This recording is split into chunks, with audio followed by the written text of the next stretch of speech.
कैसे बनाए एक मजबूत प्लान। जो हमारा फाइनेंशियल प्लान है उसको मजबूत किस तरह करना है, कैसे करना है, समझते हैं इस वीडियो में। तो नमस्कार दोस्तों, स्वागत है आपका हमारे चैनल में, जहां बात करते हैं पैसों की समझ, निवेश की रणनीति और फाइनेंशियल स्वतंत्रता की और एक मजबूत कदम की। आज का विषय है कैसे बनाए एक प्रभावी फाइनेंशियल प्लान। अगर आप सोचते हैं कि फाइनेंशियल प्लानिंग सिर्फ अमीरों के लिए है, तो यह वीडियो आपकी सोच बदल देगा। वीडियो के अंत तक आप जान जाएंगे अपनी आमदनी को कैसे मैनेज करें, खर्चों पर कंट्रोल कैसे रखें और भविष्य के लिए निवेश कैसे शुरू करें, वो भी स्टेप बाय स्टेप। तो चलिए शुरू करते हैं एक मजबूत फाइनेंस प्लान की ओर पहला कदम। सबसे पहले जानते हैं फाइनेंशियल प्लानिंग क्या होती है।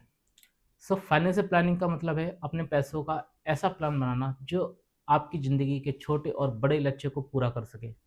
चाहे वो घर खरीदना हो, बच्चों की पढ़ाई, रिटायरमेंट या एक लंबी छुट्टी। एक सही प्लान इन सभी को संभव बनाता है, जिसमें शामिल होते हैं आपकी आमदनी, खर्च, सेविंग्स, निवेश और जोखिम प्रबंधक। तो चलिए अब जानते हैं इसको स्टेप बाय स्टेप प्रक्रिया। हर प्लान की शुरुआत होती है लक्ष्य से। आपके फाइनेंशियल गोल तीन तरह के हो सकते हैं, जिसमें नंबर 1 पे आता है शॉर्ट टर्म गोल्स, जो कि 1 साल से लेकर 3 साल के भीतर पूरे करने वाले इमरजेंसी फंड बनाना या बाइक खरीदना हो सकता है आपका। सेकंड नंबर पे आता है आपका मीडियम टर्म गोल्स, जो 3 साल से 5 साल, जैसे घर के लिए डाउन पेमेंट या विदेश यात्रा। और थर्ड नंबर पे आता है आपका लॉन्ग टर्म गोल्स, जो 5 साल से अधिक, जैसे बच्चों की शादी, एजुकेशन या रिटायरमेंट के लिए होते हैं। सो आप जानते हैं कि आप कितना कमाते हैं, कितना खर्च करते हैं। एक साधारण बजट शीट बनाइए, जिसमें शामिल आपका हो सकता है net income, fix expense, variable expense and savings. ध्यान दें, अगर खर्च आपकी आय से ज़्यादा है तो पहले खर्च कम करना जरूरी है, निवेश बाद में। कोविड जैसी अनिश्चित परिस्थितियों ने हमें सिखाया है कि इमरजेंसी फंड कितना जरूरी होता है। इमरजेंसी फंड आपकी 3 से 6 महीने की जरूरी खर्च की राशि। इसे ऐसे बैंक अकाउंट में रखें जहां जरूरत पड़ने पर तुरंत निकाला जा सके। इस फंड को कभी निवेश ना करें। फाइनेंशियल प्लानिंग सिर्फ पैसे कमाने की बात नहीं, बल्कि उसे सुरक्षित रखने की भी बात है। इसमें 2 इंश्योरेंस सबसे ज़्यादा जरूरी हैं। लाइफ इंश्योरेंस अगर आप अर्निंग मेंबर हैं तो, हेल्थ इंश्योरेंस हॉस्पिटल खर्चों के लिए बचने के लिए। टर्म इंश्योरेंस लें, कम प्रीमियम से ज़्यादा कवर करें। अब बात करते हैं निवेश की, जो आपके पैसों को बढ़ाने का असली तरीका है। शुरुआती निवेश के 3 आसान तरीके: mutual funds, public provident fund, stock market. अगर समय के साथ निवेश किया जाए तो कंपाउंडिंग का जादू आपके पैसों को कई गुना बढ़ा सकता है।